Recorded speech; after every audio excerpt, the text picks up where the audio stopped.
May mga sitwasyon talaga sa buhay natin na hindi kayang ipaliwanag, lalo na kapag nawalan tayo ng taong pinakamamahal natin. Parang hinahanap-hanap natin ang presensya nila sa ibang tao kahit alam nating wala na sila. Isang mapagpalang araw, Sir Gimbal, at sa lahat ng tagapakinig ng inyong programa. Ako nga po pala si Joseph, at ang ibabahagi kong kwento ay tungkol sa kaibigan kong si Irene. Huwag kayong mag-alala dahil alam niya ito at pumayag siyang ibahagi ko ito. May mga alaala kami na Irene mula sa pagkabata. Magkasabay sa eskwela, magkasabay sa gala, at magkasama sa mga lihim ng buhay. Nang tumanda na kami, nag-settle down siya at ako naman ay natuklasan ang sarili. Isa po akong gay, ngunit hindi nito nabago ang closeness namin. Naging sandalan ko siya sa lahat, mula pagkadalaga hanggang sa ikakasal na siya.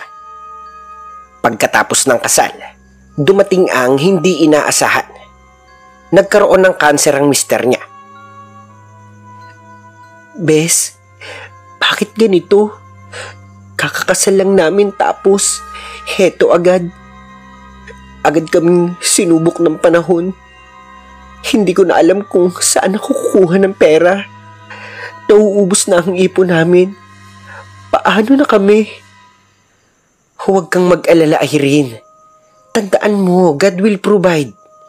Gagaling ang asawa mo. Makakabangon din kayo. Magkakaroon pa kayo ng masayang pamilya. Magtiwala ka lang. Paano kung hindi niya kayanin? Kaya niya yun, Bes. Lalaban siya. At kahit anong mangyari, nandito lang ako para sa inyo. Isang gabi, habang nakahiga na ako, bigla akong nakatanggap ng tawag. Nanginginig ang boses na Irene sa kabilang linya. JP? Wala na siya. Hindi na niya kinaya. Paano ako? Isa na akong biyuda ngayon. Wala nang tatanggap sa akin. Kasal na ako. Ayaw kong kilalanin ng iba. Siya lang ang gusto ko. Sana ako na lang yung namatay, hindi siya. Hindi ko alam kung paano ko siya papakalmahin. Pinilit kong maging matatag para sa kanya. Hoy, wag mong isipin yan, Irene. Bata ka pa. Marami ka pang pagdadaanan sa buhay. Condolence, Bes. Ang aga mong naulila. Ano na gagawin ko? Hindi na ako magiging masaya, JP. Kung hindi siya, wala na. Siya lang ang mahal ko. Humahagulhol siya sa tawag at wala akong magawa kung di makinig. Ramdam ko na parang kalahati ng katawan niya ay namatay na rin. Hindi na siya buo mula nang mawala ang mister niya. Akala ko paglipas ng panahon, gagaan din ang loob niya. Pero mali ako. Sa sobrang pangunghulila niya, hindi niya nakayanan ang bigat. Unti-unti siyang nawala sa landas. At doon nagsimula ang pinakamabigat na kabanata ng kanyang buhay. Wala pang isang taon mula nang mamatay ang asawa ni Irene. Isang gabi ay napadaan ako sa bahay nila. Napansin kong may isang estrangherong lalaki sa labas ng pintuan. Para bang hindi ako mapakali sa aking nakita. Aba, sino yung kasama mo ha? Pero nananatiling tahimik si Irene. Hindi siya makatingin ng diretso sa akin. Nakatungo lang habang nagbukas ng pinto. Ilang segundo pa siya bago nagsalita. Huwag ka sana magagalit, JP. Alam mo ba yung pakiramdam na parang nag-iisa ako? Nakilala ko lang siya online. Alam mo naman, babae rin ako. May mga pangangailangan ako. Naiinis nga ako tuwing naririnig ko na yung asawa ko raw ni minsan, hindi man lang pinarahan sa akin ng langit bago siya mawala. Ang bata ko pa tapos biglang biyuda na. Para akong tinusok sa dibdib sa sinabi niya. Kita ko ang sakit at desperasyon sa mga mata niya. kahit pilit niyang tinatakpan ng tawa. Hindi naman kita hinuhusgahan, bes. Concern lang ako. Wala pang 1 taon mula nang mawala ang asawa mo. Ang bilis, Irene. Napailing siya, saka bumuntong hininga. Hindi ko naman siya papalitan. Hindi na ako magbo-boyfriend o mag-aasawa pa. Gusto ko lang makalimot, kahit panandali ang saya lang. Kasi kung siya ang hahanapin ko, wala na yun. Hindi na babalik, bes. Huminga ako ng malalim at pilit siyang pinayuhan. Okay. Naiintindihan kita pero mag-ingat ka ha. Hindi lahat ng nakikilala mo online mabait. Yung iba, gagamitin ka lang. Huwag mo munang ibigay ang bataan mo agad. Kilalanin mo muna. Kasi baka sa isang iglap, nasa maleta ka na lang. At saka, sa bahay mo pa talaga? Wala na bang privacy sa'yo? Bahagya siyang natawa sa sinabi ko at ngumiti. Hais, alam ko pero babalitaan na lang kita. Basta, atin-atin lang to. Baka i-chismis na naman ako ng mga kabarangay natin. Sabihin na lang natin na mga kaibigan mo tong mga dumadaan dito ha. Napailing na lang ako. Pilit na ang ngumiti. Sige, bakla, aalis na ako. Mag-enjoy ka dyan, bes. Basta alalahanin mo na nandito lang ako. Pag-uwi ko, hindi ko mapigilan ang sarili kong mag-isip. Ano bang nangyari sa kaibigan ko? Tama naman siya. Single na siya. Wala naman siyang nilalabag na batas. Pero sa puso ko, ramdam kong hindi pa siya handa. Ginagamit niya lang ang panandaliang aliw para takasan ng lungkot. At natatakot akong baka mas lalo pa siyang masaktan sa bandang huli. At hindi nga ako nagkamali, Sir Gimbal. Hindi nagtagal. Naulit lang ng naulit ang nakita ko. May iba't ibang lalaki na ang nakikita kong pumapasok at lumalabas sa bahay ni Irene. Iba-iba ang itsura. Iba-iba ang kilos. Pero pare-parehong estranghero para sa akin. Bes, totoo bang iba-ibang lalaki to? Ano bang nangyayari sa'yo? Minsan ay tanong ko. Hindi ko na napigilang kausapin siya ng diretso. JP, huwag mo kong husgahan. Matanda na ako. Alam ko na ang tama at mali. Kailangan ko lang ng kasama, kahit hindi permanente. Naiintindihan mo naman ako siguro, di ba? Pero Irene, hindi ikaw to. Kilala kita. NBSB ka pa nga noong bago mo nakilala si... Hindi ka ganito dati. Napangiti siya, pero may pait sa tawa. Dati JP, noon yun. Ngayon iba na ang buhay ko. Hindi ko na siya makukuha pabalik. At kung ito lang ang paraan para hindi ko maramdaman ang sobrang lungkot, hayaan mo na ako. Napabuntong hininga na lang ako. Kung yan ang tingin mong makakagaan sa'yo, wala na akong magagawa, bes. Basta tandaan mo lang, nandito ako. Pero sana huwag kang mawala ng tuluyan sa landas. At doon ko napagtanto, Sir Gimbal, na kahit anong pangaral ko, hindi ko siya mapipigilan. Kaya sinuportahan ko na lang siya bilang kaibigan. Pinakinggan ko ang lahat ng kwento niya. Mga gabing may kasama siya. Mga lalaking nakilala niya online. At mga sandaling akala niya ay sagot sa kanyang pag-iisa. Pero sa bawat salaysay niya, ramdam ko ang kawalan. Hindi iyon siya, kundi isang desperadong paraan para punan ang malaking puwang na iniwan ng asawa niya.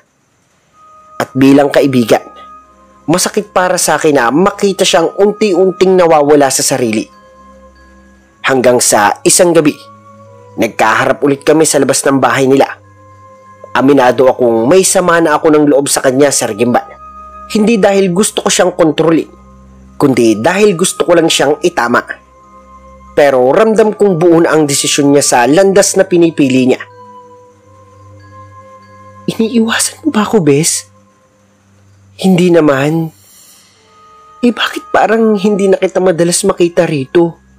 iniiwasan mo ko eh. O baka naman busy ka lang.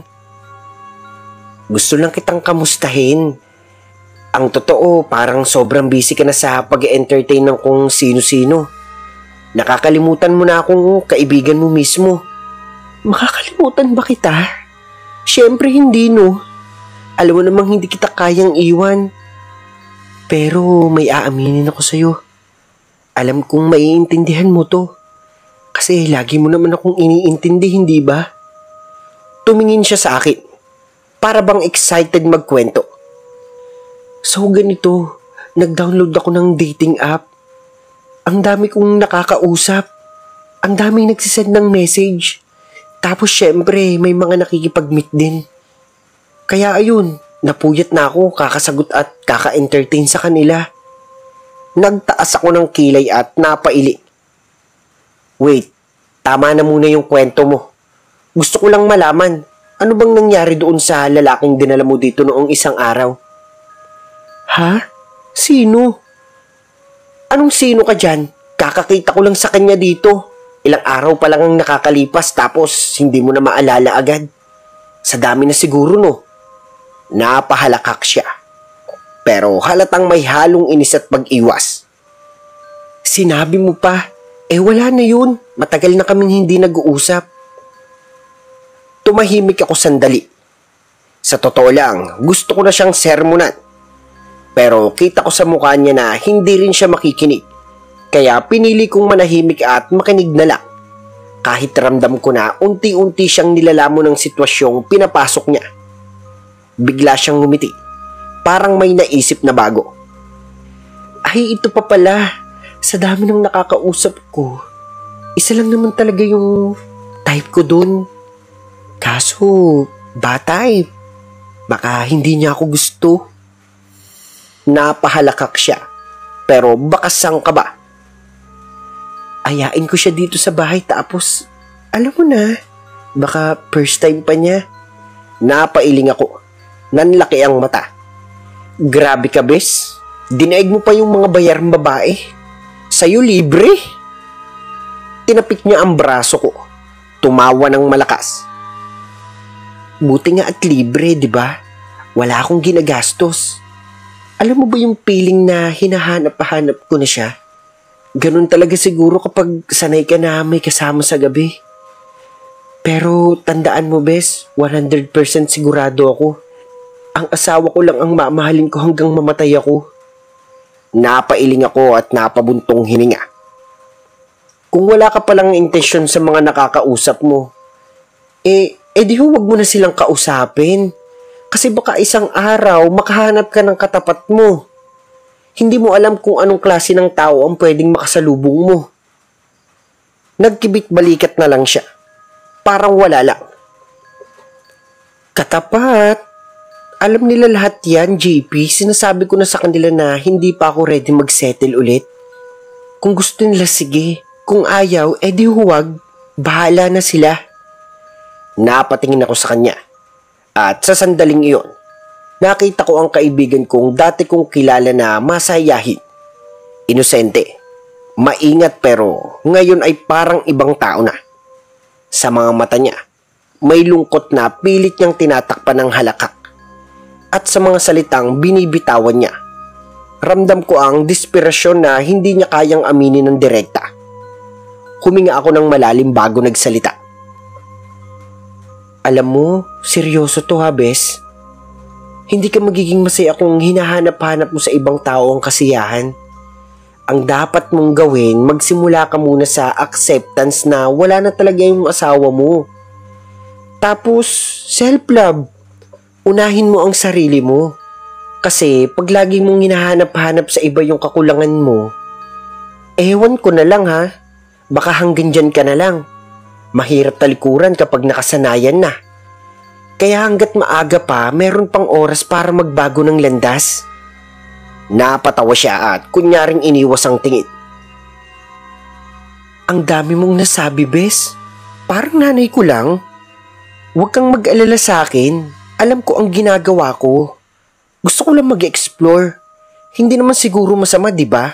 Gusto ko rin namang maranasan ng mga bagay na hindi ko naranasan noon.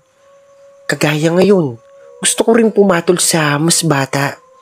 Hindi naman minor ha, pero mas bata lang kaysa sa akin. Ang layo kasi ng age gap namin ng asawa ko dati. Kaya naisip ko bakit hindi. Napakunot ang noo ko. Napailing. Mga bata? Immature pa nga yung mga yun. Baka naman perahan ka lang. Umiling siya. Medyo mayabang ang tono. Ano naman, willing naman akong magbayad kung sakali. May ipon ako sa buy and sell at sa live selling. Kaya ko naman, hindi ko naman problema yung pera. Napangiti ako ng pilit. Sinubukang gawing biro kahit mabigat ang loob ko. Ano ba talagang hanap mo, Bes? Parang anak na yata ang gusto mo eh. Napahalakak siya. Pero may lungkot sa dulo ng tawa. Ewan ko, JP.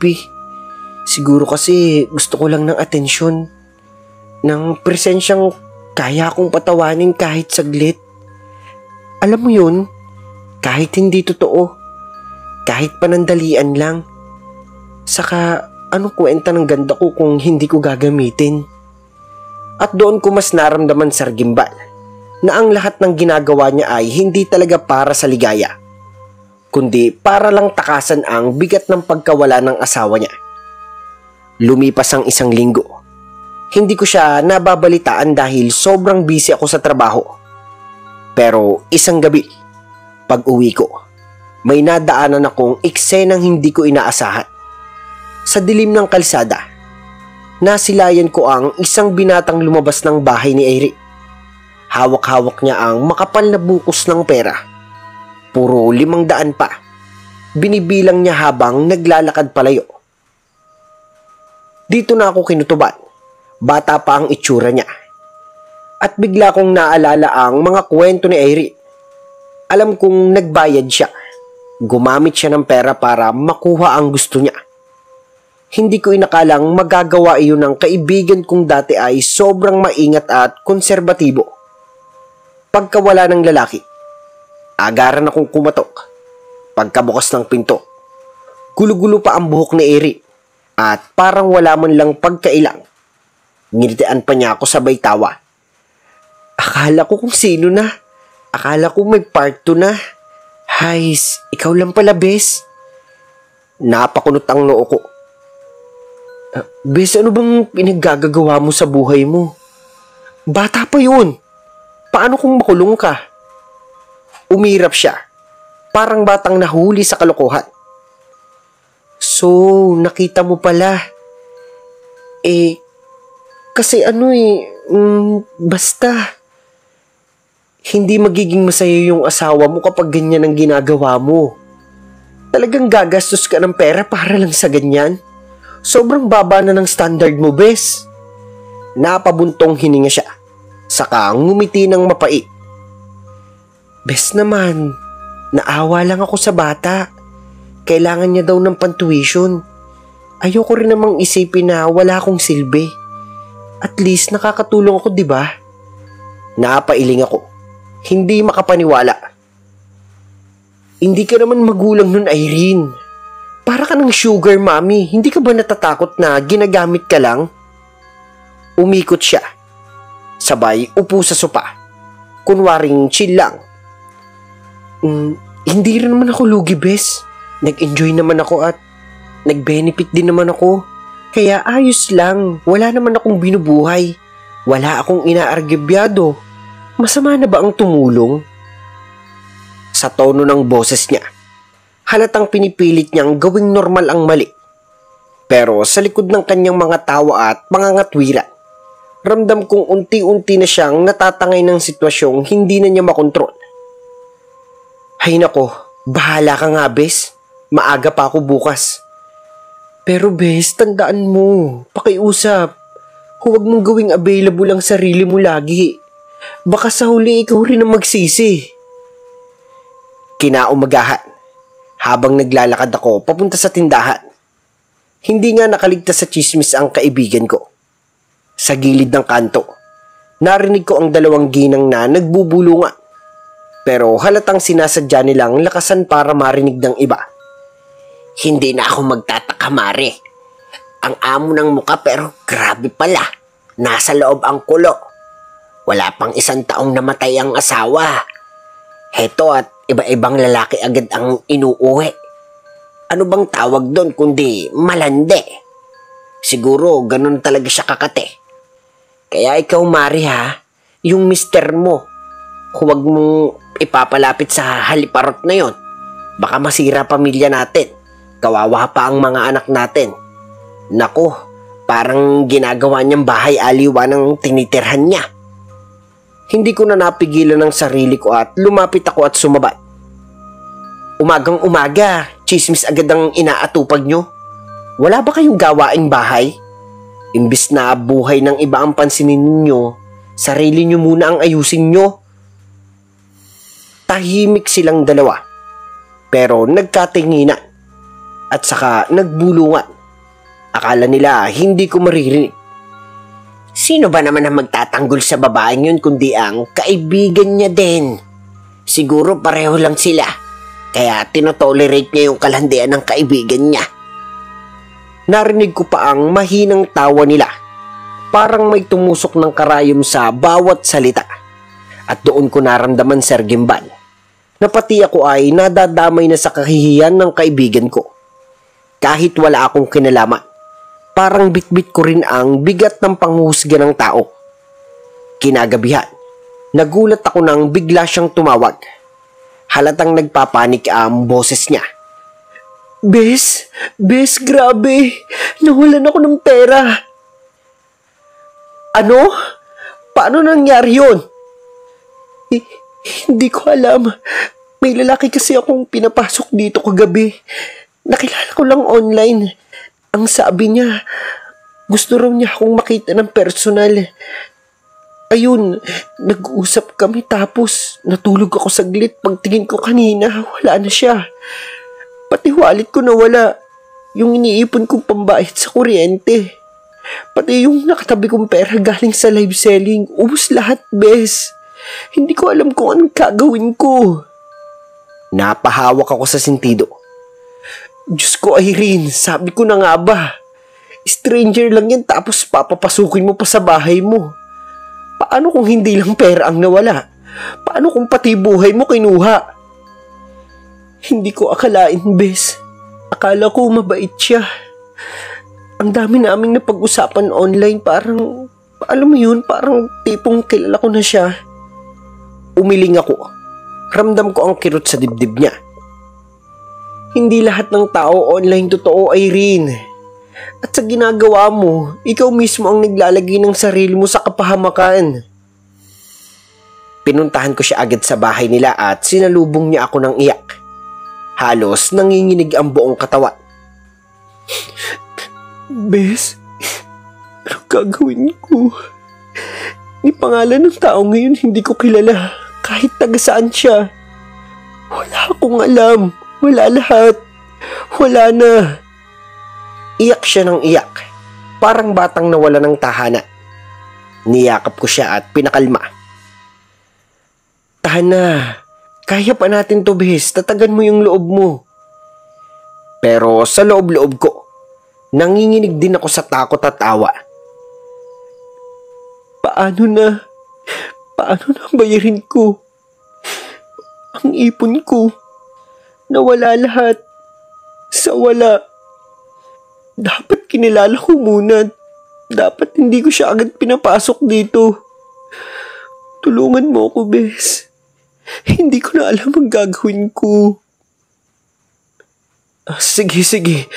Papautangin muna kita pero mangako ka sa akin, Irene. Aayusin mo na ang buhay mo. Walang ibang tutulong sa'yo magbago kundi ang sarili mo lang. Chinichismis ka na ng mga tao sa paligid. Pero ikaw, unbothered ka pa rin. Mas mabuti pang mag-isa kaysa sa ganyan. Nananakawan ka pa ng pinagkakatiwalaan mo. Napahinto siya. Pinunasan ng luha gamit ang manggas ng damit. Sige, bes, pasensya ka na. Makikinig ako sa'yo. Titigil na ako. Tama ka, wala akong mapapala sa ganito. Hinawakan ko ang kamay niya. Bes, kung kailangan mo talaga ng kalinga, nang makakasama sa buhay, wala namang mali kung kumilala ka ng bago.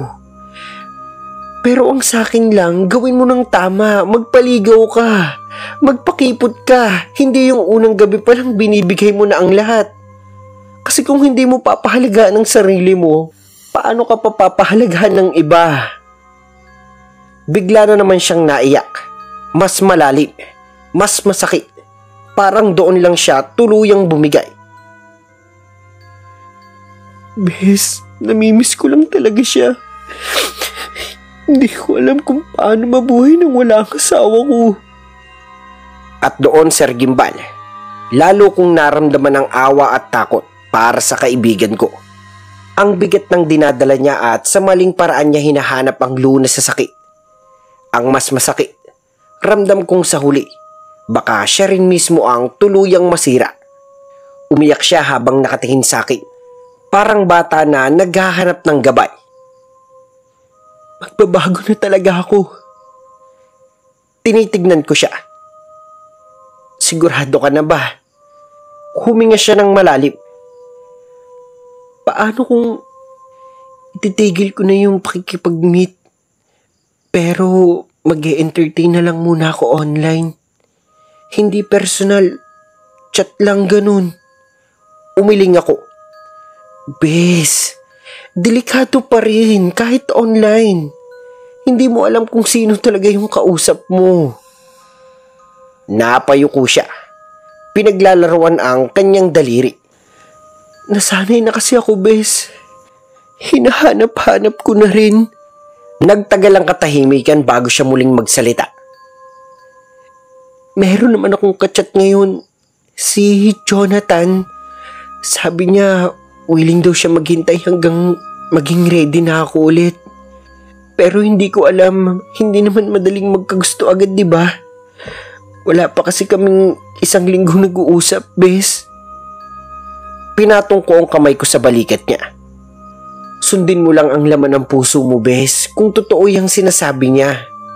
Hindi ka niya pipilitin. Maghintay siya. Pero mag-ingat ka rin, baka katawan lang ang habol sa'yo. Napangiti siya ng mapait, sabay buntong hininga. Hindi ko alam, kasi nung nag-send ako ng picture sa kanya, sabi niya, ang ganda mo. Sana pumayag ka na makipag-meet up sa akin. Pero sa isip-isip ko, wala namang makakapalit sa asawa ko. Siya pa rin ang laman ng puso ko kahit wala na siya. Natigilan siya saglit, bago muling nagsalita. Pero itong si Jonathan, iba raw siya. Date to marry daw ang hanap niya. Seryoso raw siya. Napatingin ako sa kanya. Kita ko ang magulong halo ng pag-asa at pagdududa sa mga mata niya. Parang dalawang bagyong gustong magbanggaan sa loob ng dibdib niya. Doon ko naisip, mas mahirap pala ang laban ng taong gustong magbago pero hindi pa lubusang handa na bitawan ng nakaraan. Pero diba, iyon naman ang gusto mo? Yung pangmatagalan. Ngumiti siya ng pilit at napababa ng tingin. Oo naman, pero gusto ko pa rin mag-explore muna. Magpahinga. Parang kailangan ko munang ayusin ang sarili ko bago ko ipagsapalaran ulit ang puso ko sa iba. Hinawakan niya ang tasa ng kape at pinaikot ng hindi sinasadya. Parang nag-iisip kung saan ihuhulog ang loob niya. Pero galing na rin naman sa kanya na willing siyang maghintay sa'yo, di ba? Gusto kong itulak siya sa katotohanan na may pag-asang nakaabang. Pero ayaw ko ring madaliin siya. Napabuntong hininga siya at tumingin ulit sa akin na may luha sa gilid ng mata. Oo, basta hindi ko maipaliwanag, Bes. Nakonfuse lang ako pero salamat, Bes. Kahit ilang beses pa akong magkamali, andyan ka pa rin. Nananatili kang kasama ko. Hinawakan ko ang kamay niya ng mahigpit. Ano ka ba, bes? Hindi kita iiwan. Pero, alalahanin mo. Karapatan mong maghilom. Karapatan mong magpahinga. At karapatan mo ring pumili ng tama para sa'yo kapag handa ka na. So oo na ako kay Jonathan para makilala ko siya, no? Ngumiti ako. Pwede naman. Base kasi sa mga kwento mo tungkol sa kanya, mukhang mabait at responsable siya. Baka ito na nga yung bagong simula mo. Hindi mo kailangang hayaang ang iba ang pumuno ng lungkot na dapat ikaw ang maghihilom, bes. Huminga siya ng malalim. Tumingin sa bintana na parang hinahabol ang mga alaala. Ang takot ko lang, JP. Paano kung darating siya? Yung tamang tao. Tapos ako, hindi pa nakakausad sa nakaraan. Paano kung ako pa rin ang hadlang para sa sarili kong kaligayahan? Pinisil ko ang kamay niya ng dahan-dahan. Yung pag-aalangan mo, normal lang yun. Ang importante, hindi ka nagmamadali. Makikilala mo muna siya. Hindi dahil kailangan mo magdesisyon agad, kundi para ma-check mo kung anong nararamdaman mo kapag kasama mo siya. Walang deadline ang pagkagaling. Napangiti siya ng pilit at bahagyang ngumiti na lumutang sa labi niya. Alam mo, nakakatawa. Parang sabay-sabay nag-iingay ang puso ko. Isang bahagi gusto nang lumipad. Ang isa naman ay natatakot bumagsak. Tama, kaya dahan-dahan. Subukan mo. Kung mabuti siya, hayaan mong unti-unti niya rin tulungang maayos ang piraso ng buhay mo. Pero kung hindi pa handa ang puso mo, tanggapin niya rin dapat yung hindi kanya pipilitin. Nagtagal kami sa katahimikan na parang kumot ng gabing komportable, pero puno ng iniisip. Sa totoo lang, tuwang-tuwa ako para sa kanya. Sa dami ng nakilala ni Irene online, may isang lalaki na tila handang tumanggap. Pero may kaba rin ako. Hindi dahil sa kanya, kundi dahil sa kaibigan kong nasa gitna ng labanan niya sa nakaraan. Sana nga para sa kanya ay maging sapat ang araw-araw na hakbang para makausad ng tuluyan. Pero ang mga in-expect ko ay hindi ganun ang nangyari.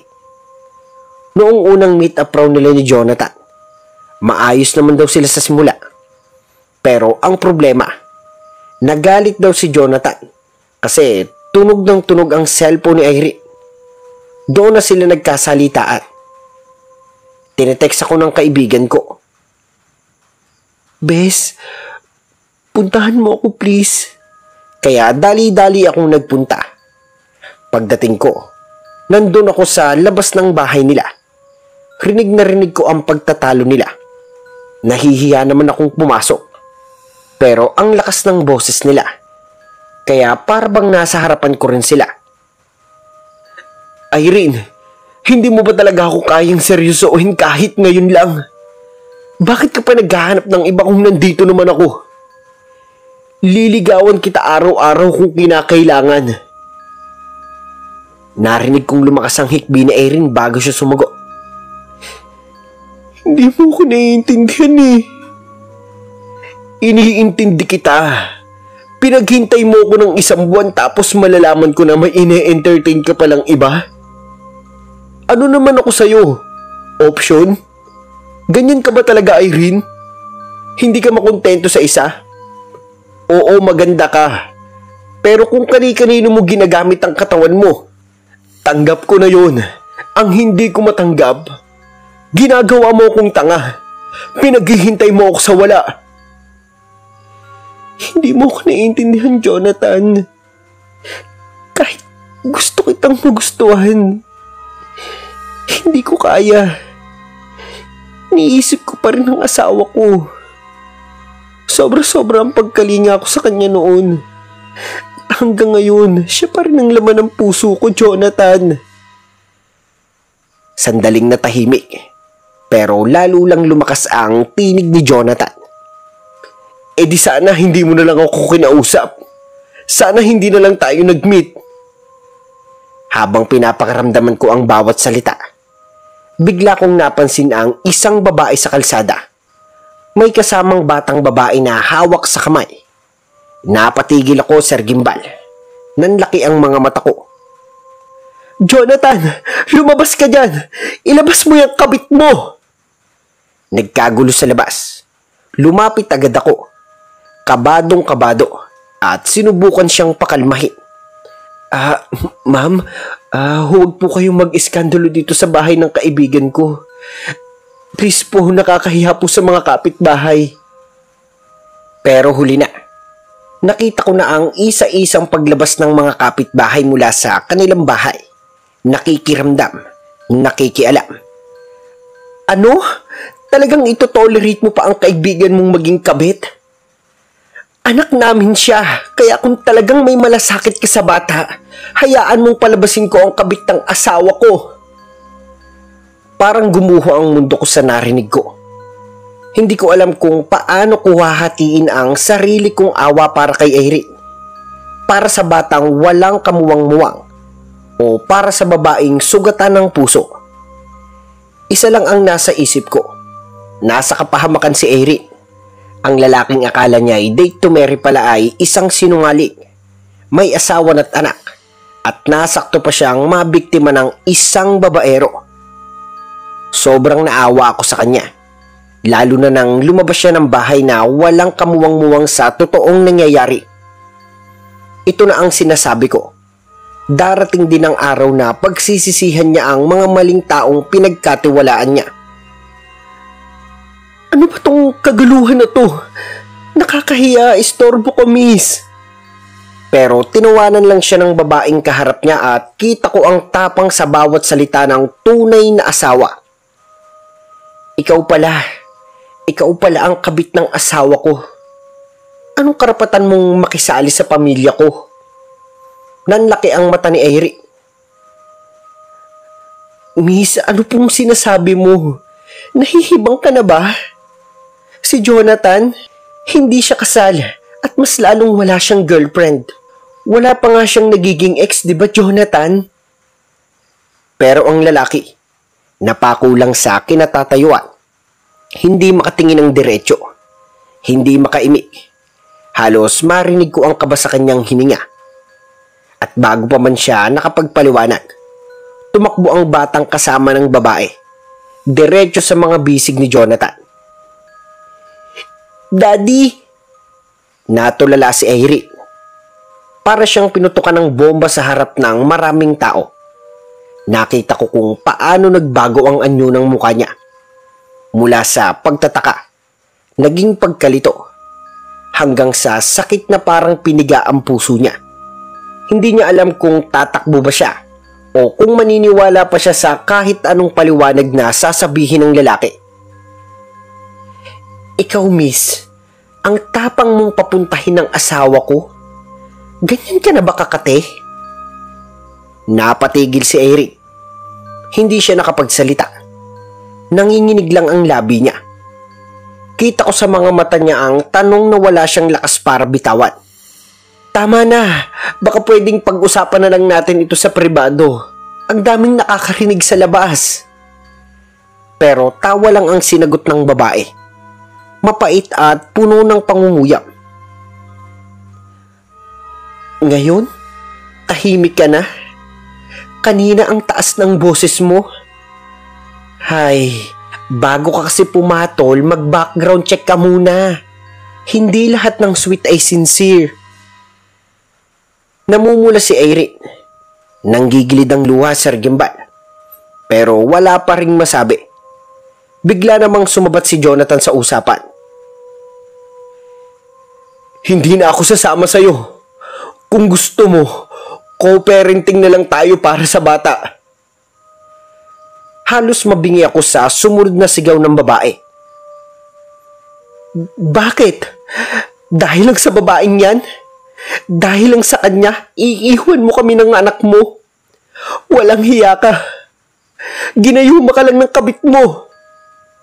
Sabay sulong niya at sabunot kay Eric. Bigla akong sumugod para awatin sila. Hinawakan ko ang balikat ni Irene ng mahigpit. habang si Jonathan ay pilit na hinahawi ang asawa niya.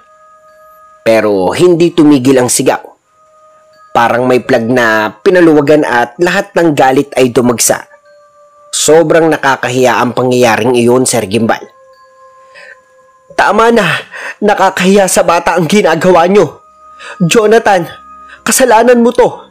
Hindi hahantong sa ganito kung umamin ka na may pamilya ka na. Sigaw ko. Hindi na ako nakatiis. Nanginginig ang boses ko sa inis. Ramdam ko ang init sa mukha ko. Hindi dahil sa araw, kundi dahil sa kahihiyan ng eksena. Huminga ng malalim si Jonathan. Halata sa kanya ang pawis at ang pagod sa ungol ng konsensya. Halos hindi siya makatingin sa amin ni Irene. Hiwalay na kami! Palabas niyang paliwanag. Mahina ang kanyang boses na parang hindi siya sigurado. Hiwalay? Pero kasal pa rin tayo, Jonathan. Bulyaw ng babae na halos pumutok na sa galit. Tumuro siya kay Irene. Hanggat hindi napapawalang bisa ang kasal natin, asawa pa rin kita, Jonathan. At siya, kabit mo siya. Parang natabunan ang buong paligid na Irene. Napaupo siya sa semento. Umiiyak ng walang tunog. Ang katawan niya ay nanginginig. Ang mga tuhod kumukupas sa hinanakit. Doon ko nakita ng buo kung gaano kabigat ang bangungot na pumasok sa buhay niya. Inakala niyang pag-ibig ang natagpuan niya. Pero ang kapalit, kahihiyan at panlilinlang. Narinig ko ang mga salitang iyon. Malinaw na parang suntok. Maya-maya, sumagot si Jonathan ng isang halos walang tinig. Matagal na tayong tapos. Huwag mo nang pakialaman ang buhay ko. Hindi ka naaawa sa anak natin. Kung iyan ang gusto mo, humanda ka. Kilala mo ko. Gagawin ko ang lahat para mawala yung babaeng yan sa buhay natin. Magbabayad siya sa amin ng anak mo. Hindi namin hahayaang maging masaya kayo. Tumahimik sandali ang mundo ko. Ang tanging tunog ay ang pag-iyak ni Irene at ang ungol ng kapitbahay na tumitili sa bakuran. Nakita ko ang maliit na bata. Hindi pa batid ang bigat ng pangyayari na nakatitig sa amin at kumakapit sa damit ng kanyang ina. Ang tanong ko lang, paano kami magsisisi kung siya ang biktima ng kaguluhan? Dumapo ang kamay ko sa balikat ni Irene. Mainit, nanginginig. Irene, huwag kang mahiya. Andito lang kami. Hindi mo kasalanan na nagmahal ka. Alam kong maliit lang ang mga salita ko kumpara sa sakit na dinadanas niya. Pero kailangan niya ng isang katotohanan na may isang tao pa rin kakampi siya. Si Jonathan. Parang tinig sa lalamunan ang mga salita ng sarili niyang anak. Tumingin siya sa bata. At parang sandali, bumalik ang pagiging ama. Nag-iba ang mukha niya nang makita ang pagkabit ng munting mga kamay sa kanyang bewang. Anak? At sa tingin ko, iba ang kumikilos sa loob niya. Takot, hiya at marahil pagsisisi. May ilang kapitbahay na nag-angat ng kilay. May ilan namang nagsabing dapat siyang pagdusahin. Naramdaman ko ang init sa puso ko. Galit sa taong puminsala ng buhay ng iba. Awa kay Irene. At pagnanais na ilayo siya sa gulo. Habang dahan-dahan kaming lumalayo ni Irene, naririnig ko pa rin ang sigawan sa likuran. Hindi pa ito matatapos agad.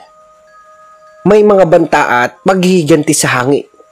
Pero hawak ko ang kamay niya at bawat maliit na hakbang niya, kitang-kita ko ang determinasyon sa mga mata niya. Hindi pa siya buo, pero handa nang tumayo. Hindi ko maintindihan kung bakit patuloy na nasasaktan si Irene. Kung bakit pinaglalaban pa rin siya ni Jonathan.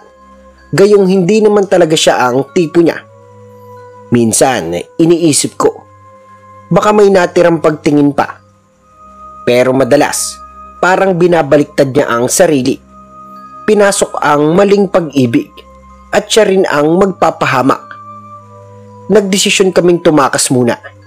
Dinala ko siya sa kamag-anak namin sa probinsya para tumigil ang usapan at para makahinga siya ng hindi pinapansin ng barangay.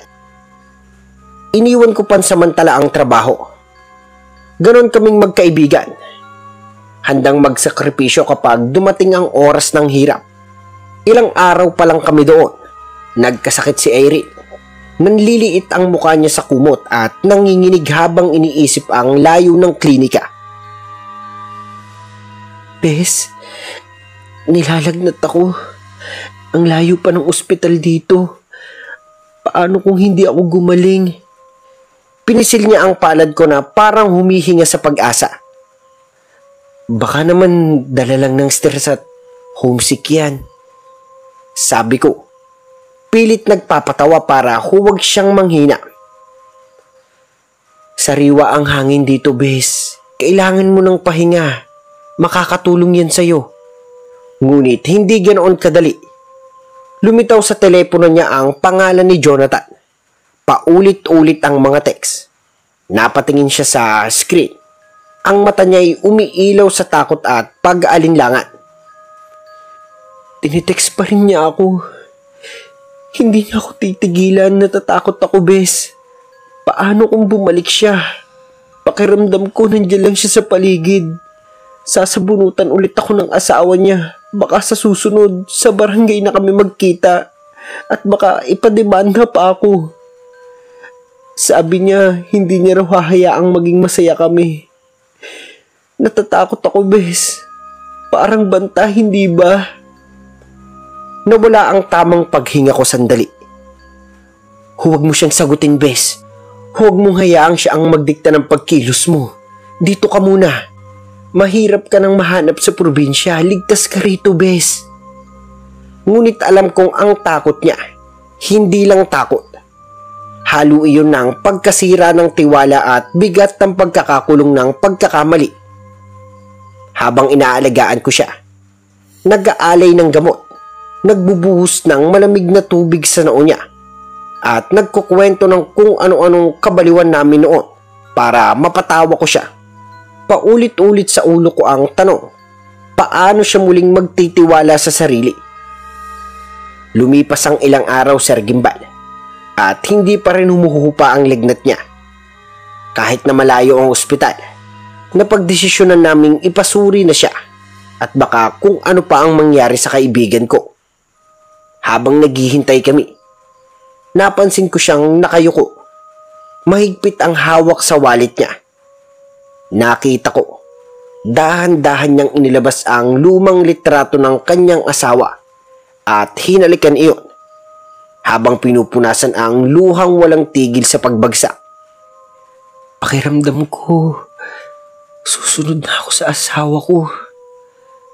Sobrang sakit ng tagiliran ko tapos hirap pa akong huminga. Pinilit kong ngumiti kahit kumakabog ang dibdib ko. Huwag mong isipin yan, Bes. Natural lang na masakit ang katawan kapag nilalagnat. Umiling siya. Hawak pa rin ang litrato. Pero parang may nakabara sa lalamunan ko. Hindi ko maipaliwanag. Parang may malaking bato na ayaw bumitaw. Ang hirap ng huminga, Bes. Ang hirap. Hinawakan ko ang balikat niya para iparamdam na hindi siya nag-iisa. Ay naku, Bes, tama na. Huwag kang mag-overthink. Dadalhin ka namin sa ospital. Huwag kang matakot. May paraan para malaman kung ano yan. Basta huwag kang bibitaw. Tumingin siya sa akin. Nanggigilid ang luha. Paano kung hindi ko kayanin? Mariin kong pinisilang kamay niya. Gusto kong patigilin siya sa pag-iisip ng masama, Sir Gimbal. Kaya mo. Kung hindi para sa sarili mo, gawin mo to para sa taong iniwan mo. Hindi ba't iyon ang hiniling mo? Na magpatuloy kahit wala na siya? Napahinto siya. Sa unang pagkakataon, Nakita ko ang bahagyang pagpayag sa mga mata niya. Hindi pa man pag-asa, pero isang maliit na hakbang palayo sa pagbitaw. Nang makarating kami sa ospital, halos hindi na siya makalakad kaya inalalayan ko siya papasok sa emergency room. Agad-agad na kinunan siya ng dugo ng nurse. Baka dengue. Mas mabuti nang makasigurado tayo. Tahimik lang siya habang kinukuhanan ng dugo. Nakapikit siya, pawisan, at nanginginig ang mga kamay. Hawak-hawak niya pa rin ang wallet na may larawan ng asawa niya. Hindi niya binibitawan kahit isang saglit. Siguro noong panahon na iyon, ang tanging kakampi niya at bit-bit niyang pag-asa ay larawan ng kanyang dating asawa. Bes, nandito lang ako. Lumaban ka. Lakasan mo ang loob mo. Bulong ko habang hinihigpitan ng kapit sa kanyang balikat. Tumango lang siya ng mahina. Parang wala nang lakas magsalita. Lumipas ang mahigit 1 oras bago lumabas ang resulta. Ramdam ko ang bigat ng paghihintay. Bawat tiktak ng orasan. Parang martilyong dumadagundong sa ulo ko. Nang sa wakas ay tawagin ang pangalan niya. Halos sabay kaming tumayo. Nanginginig ang tuhod. Pagharap namin sa doktor, kalmadong boses ang sumalubong sa amin. Negative siya. Negative sa lahat ng test. Napatingin agad ako sa kanya. Kita ko ang halong gulat at pagkalito sa mga mata niya. Negative? Bakit ganito ang pakiramdam ko, Dok? Ang sakit-sakit ng katawan ko. Ang hirap-hirap huminga. Nagkatinginan kami, Sir Gimbal, at parehong hindi makapaniwala. Kung negative siya sa lahat, saan nanggagaling ang lahat ng nararamdaman niya? Hindi normal to. Kung wala akong sakit, bakit parang unti-unti akong nauubusan ng buhay, Bes? Napatigil ang doktor. Halatang nag-iisip kung ano pa ang dapat gawin. Ako na may lalong kinabahan. Hindi basta lagnat ang nararamdaman ng kaibigan ko.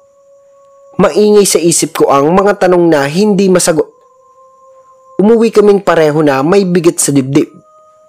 Tahimik at medyo walang gana.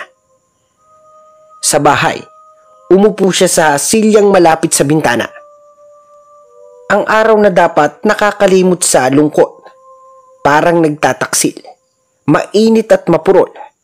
Nilapag niya ang wallet sa mesa at dahan-dahang kinapa ang muka ng asawa sa larawan. Hindi siya umiimik. Ang mga mata niya, puno ng pagod at ng lumang sugat na paulit-ulit na binubuksan ng mga alaala ng nakaraan. Kasi marami rin talaga akong iniisip, JP. Yung mga gabi na hindi ko sinasadya.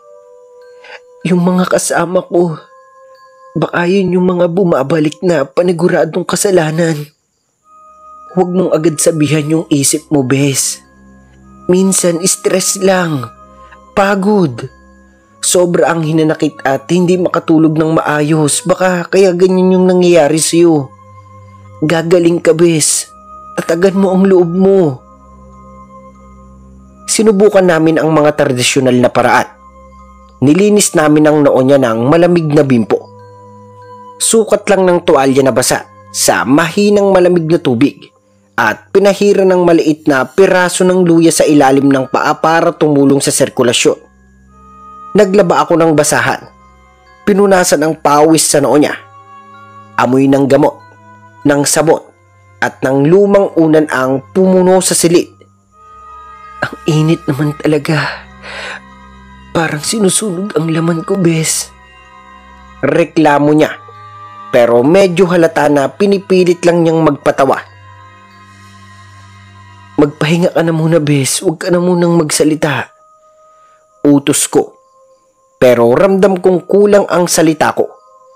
Pinilit kong kontrolin ang pag-aalaga habang idinidikit ko ang bimpo sa noo niya. Parang natunaw sa init ang tela. At ramdam ko kahit sa kamay ko ang kanyang init. Halos parang napapaso ako. Tumigil siya saglit at tumingin sa bintana, kung saan ang mga anino ng dahon ay kumikilos sa hanging dumarampi. Minsan, iniisip ko baka talagang may mali. Hindi lang sa katawan ko, kundi sa loob. Parang hindi ako naaayos sa sarili ko. Hindi ka nag-iisa, Bes. Gagawin natin ang lahat. Pero kailangan mo ring aminin yan sa sarili mo kung ano ang kailangan mong pagalingin. At kung kailan ka talaga magsisimulang magpatawad sa sarili mo. Tumahimik siya at may mga luha na muling nagbabadyang mahulog. Sa isang igla, parang mas mabigat ang dibdib niya kaysa sa dati. Hindi dahil sa lagnat, kundi dahil tila may bumabalik na mga alaala na hindi pa rin niya kayang harapin. Kinaumagahan, Sir Gimbal. Nagulat ako nang makita ko ang balat niya. May maliliit na batik-batik na parang pantal na nag-uumpisa sa braso. Akala ko chicken pox lang dahil maliliit ang sugat. Halos tuldok lang ng kulay pula. Pero habang tumatagal ang oras, parang binuhay ng sugat ang sarili. Ang dati ay maliit, ngayon ay lumalaki. Nagdidilim ang paligid at unti-unting napupunit ang balat niya. Ramdam ko ang kilabot sa loob ko habang pinagmamasdan ko iyon. Hindi ito pigsa. Kasi kitang-kita na namin ang laman sa ilalim ng balat at wala iyong mata na gaya ng sa pigsa. Ano to, JP? Parang kinakain ako ng sarili kong katawan. Halos pasigaw niyang tanong. Nanginginig ang boses habang tinitignan ang sarili niyang braso. Nataranta ako. Pinilit kong huwag ipakita ang takot. Pero nanginginig ang kamay kong naglagay ng bimpo sa noo niya. Huwag kang gagalaw, Bes. Maghihintay tayo, baka may gamot pa. Kaya natin to. Subalit mabilis ang pagdami ng sugat. Hindi na lang sa braso at sa dibdib, kundi pati na sa mukha niya. Nakita kong dahan-dahang nagbuka ang balat sa pisngi.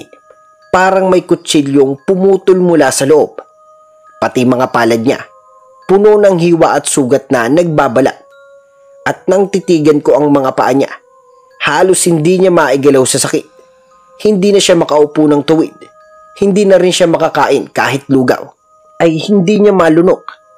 Dahil pati sa loob ng bibig niya ay may mga sugat na. Nakita ko ang mga pula at puti sa gilagid at dila. Parang maliliit na singaw na nagsasama-sama hanggang magmukhang bukol na halos sumaharang sa lalamunan. Nagigting ang kanyang daing. Boses na puno ng takot at pighati. Bes, baka ito na yun. Parang binaparusahan na ako. Napatitig ako sa kanya. Hindi makasagot. Hindi ko alam kung paano ko siya mapapakalma. Dahil kahit ako, ramdam kong may mas malalim na dahilan ng nangyayari. Hindi ito simpleng sakit. Bes, bulong niya. Nanginginig ang labi. Alam kong hindi lang ito aksidente. Sabi ng doktor wala raw makita. Kasi wala naman talagang sakit. Pero kung paano pinaglalaruan na ako ng kung sino. Paano kung kinakarma na ako. Tumindig ang balahibo ko sa sinabi niya. Naalala ko ang mga sabi-sabi sa probinsya noon. Mga kababalaghang na ikwento ng matatanda. Mga sumpa at kulam na ipinasa sa iba't ibang henerasyon. Mayroon pang kilalang albularyo sa amin. Kaya biglang sumagi sa isip ko na baka iyon na ang dapat na... Irene, kailangan na natin ipakita yan sa albularyo. Magpapatulong ako sa mga pinsan ko rito. Pupunta tayo doon para matignan kung ano itong nangyayari sa'yo. Bigla siyang napahawak sa muka. Nanlaki ang mga mata ko nang makita kong may maliliit na bilog-bilog na parang sugat na rin ang gumagapang sa mismong puti ng kanyang mata. Bes, hindi ako makakita. Ang dilim. Ang sakit! Sigaw niya. Hinawi ang kamay sa hangin. Parang bulag na hindi alam kung saan kakapit. Wag Irene, huwag kang gagalaw. Pero bago pa ako makalapit, lumaki pa ng lumaki ang mga bilog sa mata niya. Hanggang sa parang pumutok mula sa loob. Nakita kong unti-unting umuusli ang eyeball niya. Lumuluwa palabas. At sobrang sakit. Napaupo siya ng mariin sa sahig. Sa mga nakikinig po sa istorya ngayon ni Sir Gimbal, pasintabi po kung may kumakain man po. Bes, hawakan mo muna yung mata mo. Taranta kong hinanap ang panyo sa bulsa. Nanginginig ang kamay ko habang pilit kong idinadampi iyon sa kanyang mata. Aray! Aray, ang sakit! Halos boses demonyo na ang hagulhul niya. At sa sandaling iyon, may narinig akong malutong na pagsabog mula sa loob ng katawan niya. Hindi iyon normal. Parang may ugat na pumutok. O mas masahol pa. Parang may nilalang na gustong kumawala mula sa kanya. Sa harap ko, unti-unting inaangkin ng anumang hindi ko maipaliwanag ang buong katawan ni Irene. Parang virus o sumpa. O mismong karma na gumagapang sa bawat hibla ng laman niya. Hindi na ako maganda. Humahagulhul niyang sabi habang hawak-hawak ang lumuluwang sugat sa kanyang balat. Irene, huwag mong isipin yan. Magagawan pa rin to ng paraan. Pilit kong pinatatag ang tinig ko. Kahit nanginginig ang loob ko. Binalot namin siya ng makapal na kumot.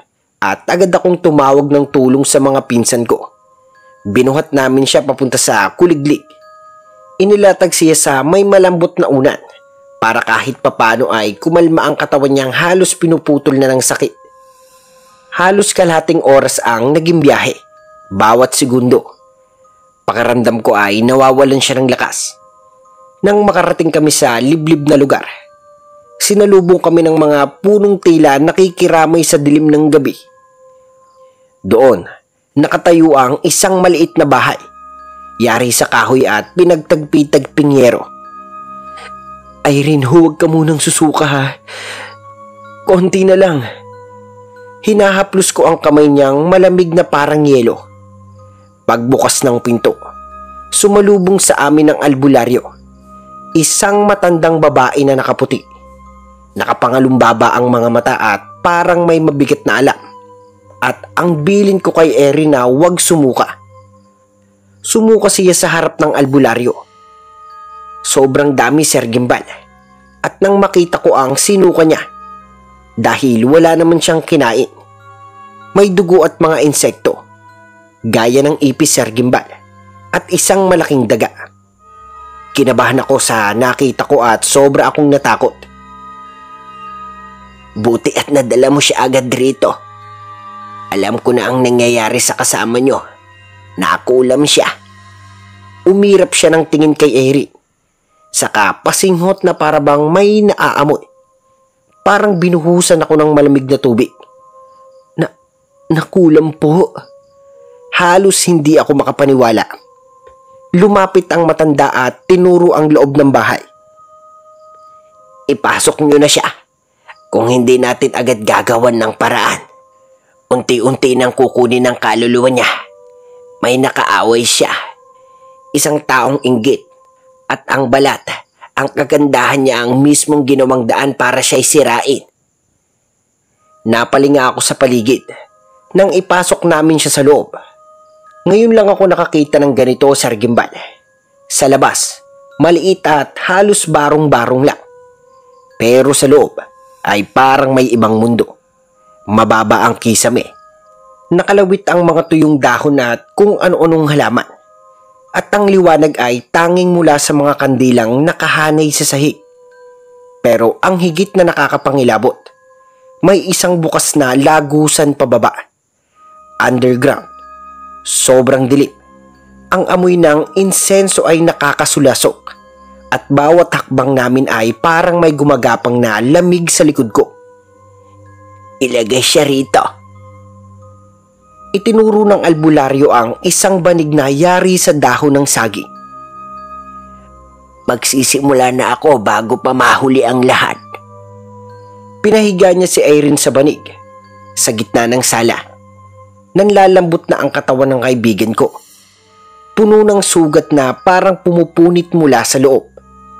Ang kanyang mga mata, namamaga at tila may banta ng pagkalaglag ng mismong eyeball. Napapikit ako't halos hindi ko kayanin ang tanawin.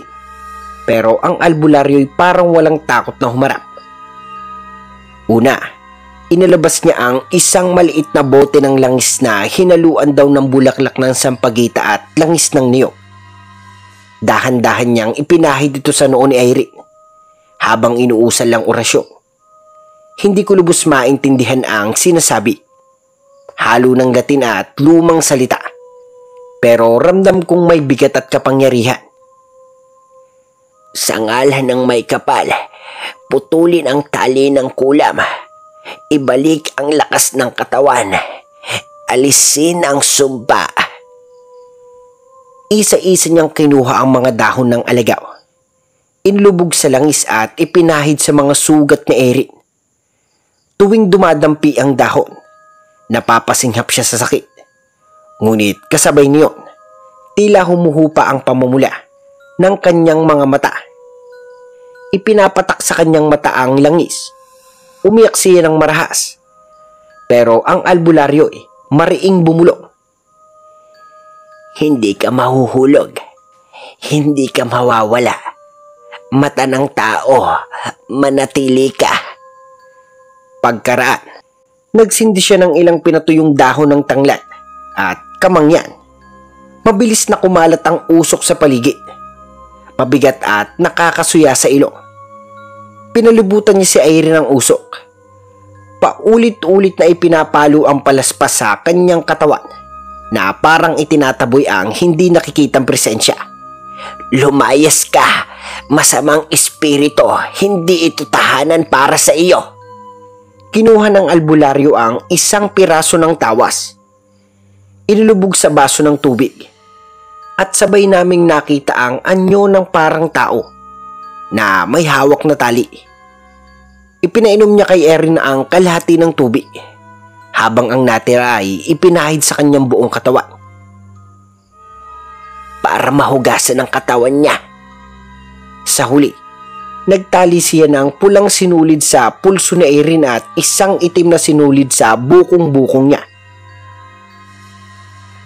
Pananggalang, hindi na siya basta-basta maaabot pa ng kulam. Pagkatapos ng ritual, hingal at pawis ang bumalot kay Erin. Pero unti-unti kong nakita ang pagbabago. Ang sugat na dati tila pumutok ay nagsimulang magsara. Ang kanyang mukha na kanina'y maputla, parang nawala na sa buhay, ay bahagyang nagkaroon ng kulay. Ang mga mata niyang muntik ng malaglag ay muling bumalik sa maayos na pagkakalapat. Bago siya umalis, nagbili ng albularyo. Sa loob ng 7 gabi, sindihan ng kandilang puti bago matulog, iha. Magdasal ng Ama namin at higit sa lahat, huwag tatanggap ng pagkain o kahit inumin mula sa hindi mo kilala. Doon sila kumakapit. Tahimik ang lahat. Ang tanging narinig ko ay ang mahina ngunit tuloy-tuloy na pag-iyak ni Irene. Hindi dahil sa sakit, kundi marahil sa pag-asa na kahit paano may paraan para pa siya'y gumaling. Niyakap ko sa Irene ng mahigpit habang palabas na kami ng kubo ng albularyo. Hindi ko mawari kung ano ang mas malakas, ang pagkamangha ko o ang pag-angat ng loob ko dahil gumaan ang pakiramdam niya kahit bahagya. Totoo na may mga bagay talagang hindi naaabot ng ospital. May ibang uri ng lunas na hindi nasusukat ng reseta. Pawis na pawis ang matandang albularyo.